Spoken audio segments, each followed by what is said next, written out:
Hi there, welcome to A Conversation. My name is Bright Clifford. My hope is simple: to spark conversations that reshape mindsets, inspire actions, and contribute to positive change, one person, one community, one generation at a time. If you believe meaningful change begins with meaningful conversations, then you are in the right place. What I invite you to do is to like this post. This will help us to reach as many people as possible. I want you to join the conversation. Your perspective is very important and it may be what somebody needs in the comment section, and also to subscribe.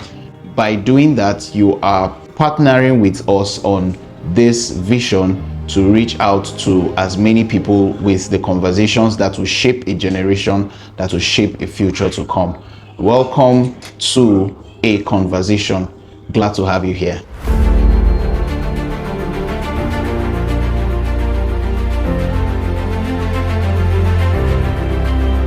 And some way, somehow, we see it as a card that constantly gets played over and over, is either ethnicity or it's religion.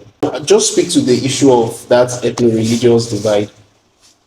Okay, thank you very much. And the issue of divisions along ethnic and religious lines when it concerns Nigeria, you will see that somehow the construction of Nigerian state has always emphasized those fault lines, although a lot of mechanisms have been put in place over time to see if the line can be blurred.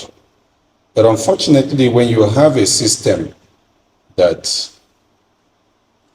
prioritizes region, prioritizes religion and ethnic identity over national identity, you will struggle. You will struggle. And that is what is happening in Nigeria. A lot of people are less Nigerian. A lot of Nigerian citizens are less Nigerian and more of their tribe, more of their religion. To the point that some people will prefer bad governance from his religious identical person or ethnic member to good governance coming from another ethnic group individual. That is how bad it is for so many people. And unfortunately, a lot of the actions of the state encourages people to look along that line and prioritizes. A situation where you look for a job and it's hard for you to rise under someone or in an institution dominated by another ethnic group becomes a problem. At some point, you begin to look for my brothers. You begin to look for my sisters. Those you share certain allegiance, certain primordial allegiance with. And that is why we have remained stuck to where we are today. Because of that because of our emphasis on ethnic and religious identity, we don't even, in most occasions, look for competence. We don't look for people that will do the job. We look for people that will share identity with us, just for the symbolic gesture of, now my person did there, now my townsman did there, now my statesman did there, we are from the same local government. And I did a course back then in the university called Unity and Conflict of Opposites. And that opened my eyes to the reality of social construct that states that no matter how you divide a society, you will always have North Pole and South Pole. You will always have opposites. Even in the family, you will have opposite. In the local government, you will have opposite. At state level, you will have opposite. You will always have people that will come from the other side. And that is what is undermining our progress. That is why we are not looking at competence. That is why a lot of people are not looking at competence when they go to vote. They're not looking at who will do the job. They want to be able to say that, no, my person is here. That is dangerous for our country. So many things Nigeria has done to blur the lines, such as the NYSC, such as federal character in employment, federal character has been bastardized. You walk into some agencies and it's looking like, are they having towns meeting here? Because they're basically, in fact, in some agencies, the lingua franca is not even English because of the domination of one ethnic group or the other. And that is bad for this country. And our fathers, our leaders in the 80s didn't do as bad as we're doing today. In fact, some of them were even more Nigerian than we are today. And those are people that came from Southwest, they came from Southeast. They had regional identity, which we don't have. Then they have regional identity, regional autonomy. They could speak regionally, and it's understandable. But they still found a way to be Nigerian, more Nigerian than so many people today that didn't have that regional identity. And that is a problem for us. We need to love this country. Nigeria is not loved, to be honest with you. Nigeria is not loved. And the greatest enemies of Nigeria are people that call themselves Nigerians. We don't treat Nigeria well. If we treat Nigeria well, we will be looking for who will govern us well. We will frown at corruption. We will seek for equality, equitable distribution of the resources of this country. We are not broke, we are not poor, but we have a resource distribution problem. So we have money, it's concentrated, it's not distributed. And that brings me to the question you asked Dr. Aluwong. The question you asked him about the youth being early starters. I was talking with a 21-year-old man. He thinks he's a boy. Yes, just yesterday night. I was asking him, in your relationship, the person you are going out with, are you thinking of marriage? He said, I never know now. And then when we went into that discussion, it became clear to him that at 29, his father already has his elder brother and the mother had a miscarriage before having him. So at 29, his father already gave birth to three children. And he wasn't even conscious of the fact that he was grown. Because of what? That start you're talking about. We don't start early. We still see 20-year-old man as a boy. We still see 19-year-old man as a boy. Meanwhile, he should have all the legal status. But legal status have to be backed up with economic status. Most Nigerians within age 19, 20, 21, 22 up to... In fact, they begin to realize that they are men in their late 30s or mid 30s. That is how it is today. And that is very wrong. So we are wasting a generation because we are robbing them the consciousness of the responsibility that they're supposed to have as citizens by telling them their time will come. When would a 25-year-old young man's time come? But now he should be shaping the future by getting involved in policies. Is religion going to help us, or is it part of our problems? You see, just to gloss from the previous question that you asked Mr. Basil here, and then coming into what we're talking about. We're talking about the ethno-religious status of this country. Politics is a game of interest, and people will always look out for their interest, and they look for who serves my interest best. Subconsciously, people assume that the person who is their tribe or their religion should serve their interest. And so there is the tendency to have a bias. That's one. Secondly, there are worldviews or religions or faiths that fundamentally they teach that the brotherhood is more important than nationhood. And what that means is, at any time, by any means, if there's an opportunity to bring somebody into an office, you have to bring somebody who is of the same religion with you, whether he's competent or not. That is how you honor the religion. So it's not the issue of nationhood. The religion, the brotherhood is most important There are views, there are worldviews like that, there are things like that. And this has been passed down generations upon generations upon generations, and it keeps, of course, dividing and opening up the lines. Thirdly, except we remove this, I mean, it's basically the Machiavellian philosophy of divide and rule or divide and conquer. And a lot of politicians are using that. You know, when you go to the top, you really find that politicians do not have religions. Yeah. They do not have ethnicities. That's why you see this politician is going for, is of a different faith with the other person, but he's attending the daughter's wedding, going for the son's graduation. At the top there, they do not have this religious divide because money doesn't have a religion. But when we come down, they pass down that philosophy. And that's why I said it's a divide and rule philosophy that we live with. That, oh, I mean, we are not of the same faith. We are not of the same, from the same region. But up there, it's not. So, except you arrive at, and can that be conquered? Yes, it can. Absolutely, it can. Let me give you an instance. Rwanda came off we know the events that happened in Rwanda in the mid-90s that I do not want to go over again.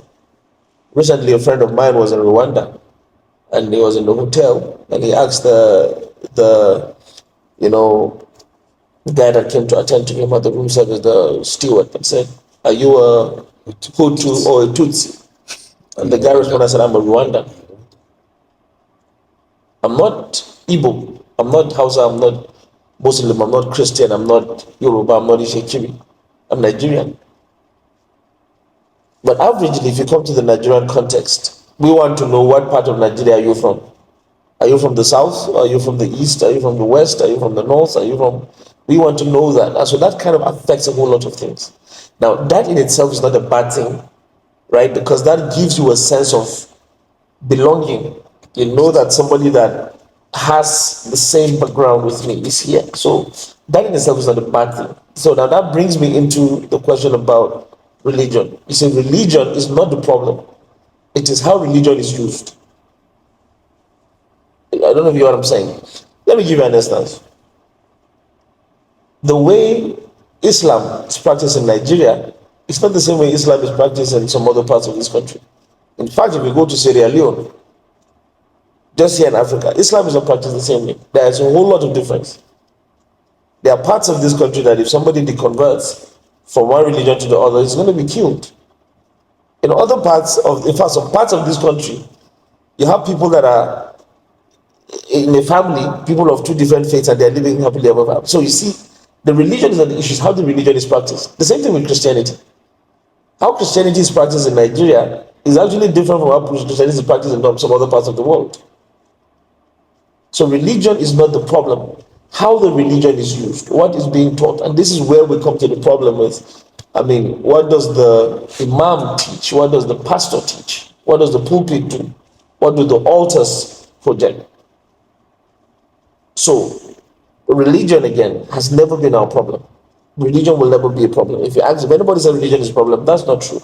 In fact, for people that are secular humanists, I often ask them, what has secular humanism done for humanity? By the way, just in case somebody's listening online and say, oh, but religion has been responsible for, the crusades, and the jihads that are happening. I often say it's because you're ignorant to what atheism and secular humanism has done. Go get the figures. Pol Pot, Mengistu, Mao Zedong, Adolf Hitler, Joseph Stalin. Go get the figures. You're talking about hundreds of millions, if not billions of people being killed based on the philosophy of secular humanism. Those numbers, you can't even have them in the jihads or the crusades. Now, I'm not supporting what happened to the jihads or the crusades. When people say do away with religion and just be, irreligious, you're also missing the point. Some of the most mundane and some of the most barbaric countries in this world are secular states. So again, let me reiterate by saying, religion is not the issue. How religion is used is the issue. So is there a place of prayer? Is there a place for prayer? Yes, there is. Is there a place for sensitization? Yes, there is. But faith without works, the Christian Bible, the Holy Bible says faith without works is dead. So there's a place for the pulpit, there's a place for religious leaders, but then there's a place, for them to teach the tenets of the faith, but there's also a place for them to tell, citizens and their membership, the laity, this is how you involve and engage in polity. Governance of government was given by God, and so the church cannot take its hands off it. So again, in one word, religion is not the problem. How religion is used is the problem. For the average person now, for everybody that is here, do we try to say, what does the average person do? Do we just keep looking up and hoping to fix the head, or is there something that we can begin to do from now? I would have wished that you point of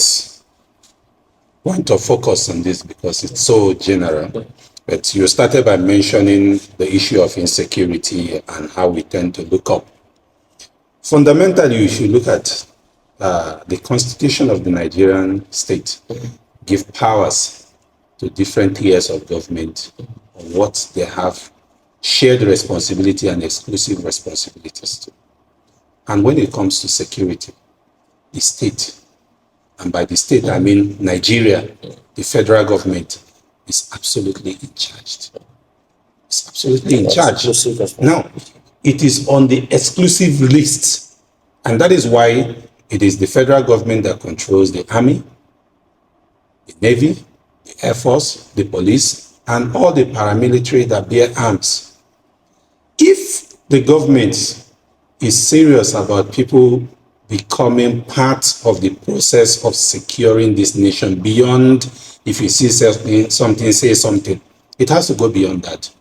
Now, I know a Nigerian who is actively working to organize a private security conference in Nigeria anytime next week. His name is Charles Awuzie. The goal is to redefine our approach, our national approach to security in this country. It is obvious that the federal government can't do it alone.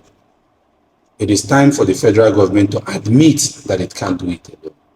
And if that admission comes, which is going to take a lot of constitutional amendment and passing of bills, if that is going to happen, there is going to be a rollback in some of the restrictive policies around security.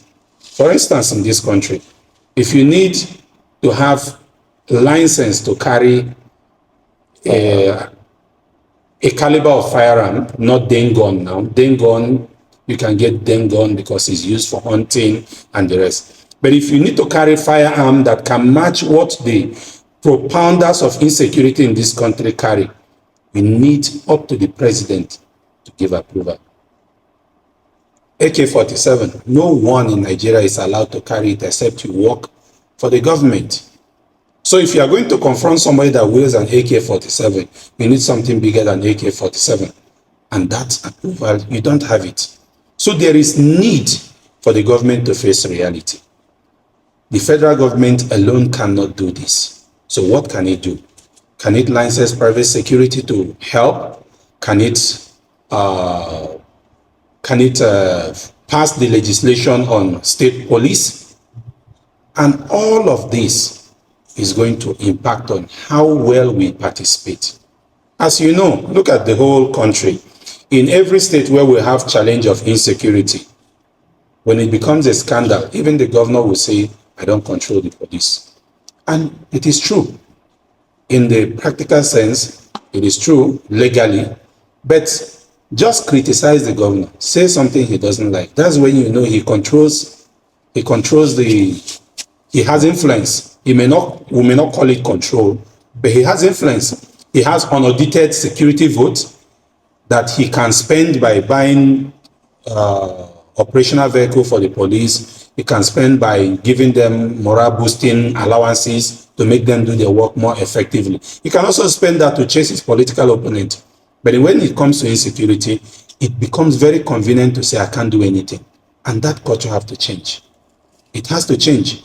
And it has to change from the very top, because the government have to delegate some of the powers presently held by only the president to other people within the tiers of government, so that they can not only exercise responsibility, they will be held accountable.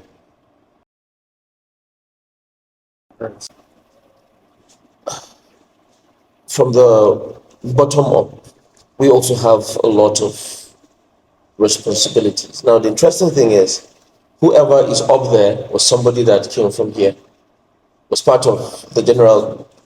So the people that are up there are not actually people that are of a special crop. They are people that actually were part of the system. What I mean, they are part of the masses, and they felt what the masses felt at that time, and they rose through the ranks and they became whatever they became. So it says to us that everybody is a part of this process. Everybody. Think about the people in power now. If you track back 10 years ago, you go on Twitter, you see some of the tweets that they made about good luck Jonathan, bring back our girls, and the fuel subsidy thing. The same people that are literally, looting, ransacking, ravaging this nation right now, were people that stood out, they stood under the sun, stood under the rain, protested, and said, oh no, things have to be done differently. They go into power and they're doing exactly the same things that they were protesting against. So you see, these are the issues. I knew of there was a serving army chief before that was a very well motivated military officer. This is somebody that could jump from a helicopter, land on a parachute. But when he became, chief of that particular, he just became a totally different person. Totally different person. Became so corrupt, became, filled with avarice and greed. So all the people that are up there are people that came from here. But let's even talk about people that are down below. You go to the office, for your file to get to your director or head of department, you have to give the secretary something. For somebody to take your file from here to the government house, you have to give him money. You go to the fuel attendant, you go to the filling station, you have to give an extra something for you to have your gallon filled or have your car filled or your generator set filled. You have to give something. You go to the market, people create artificial scarcity. So it reminds me more of the depravity of the heart of men. That this is a generic thing, because the people that are up there are not people that are of a different crop. They are people that came from amongst us, from within us, and then they became whatever. So it shows you that, and let me say this in Hausa, and see if I can transliterate it.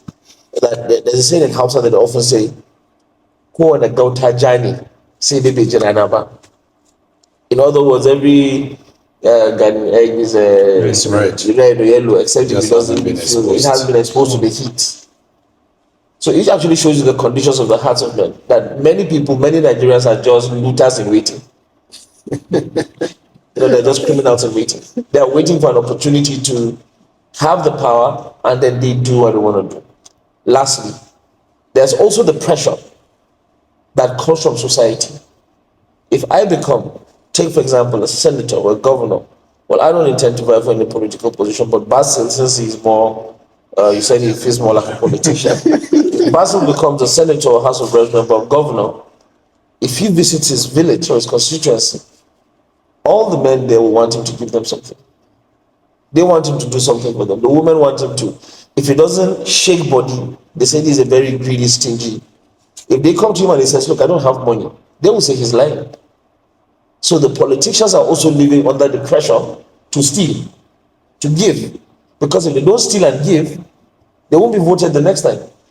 The people say, oh, this man is very stingy. But whose money is he going to give you? If he tells you, my salary is XYZ, this salary is not enough to take my children to certain schools, I have to steal from constituency projects to give you, to give the village head, to give the chief, to give the district head, to give the youth leader, women leader, men leader. I have to give to the palm wine club. I have to steal. So the money that I'm supposed to build a hospital or something, I end up giving it to people that are with this. So they put a lot of pressure. Now, that's beside his family members that will pack their things and move to Abuja or move to government house. Say my brother is government. In fact, if they see his brother driving a particular car, they say, yeah, you're a useless man. Your brother is a useless man. Your brother is the governor. He should buy you a 2027 model car. Where is he going to get the money from? So we are all complicit. in some ways. That's the truth. We are all complicit. And again, when I say we are all complicit, I don't absolve anybody. Because even the religious leaders are part of the problem. People steal government money, come to church, and pastors bless them and say, oh, the Lord opened more doors for you.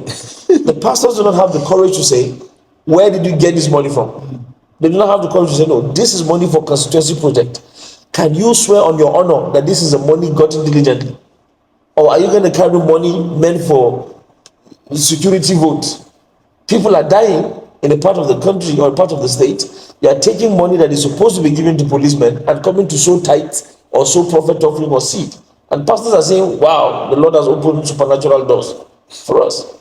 We are all complicit. And except this unregenerate, totally depraved heart changes, we are not going to do much. Again, this reveals to us the need for religion, or rather, put it more correctly, the need for God.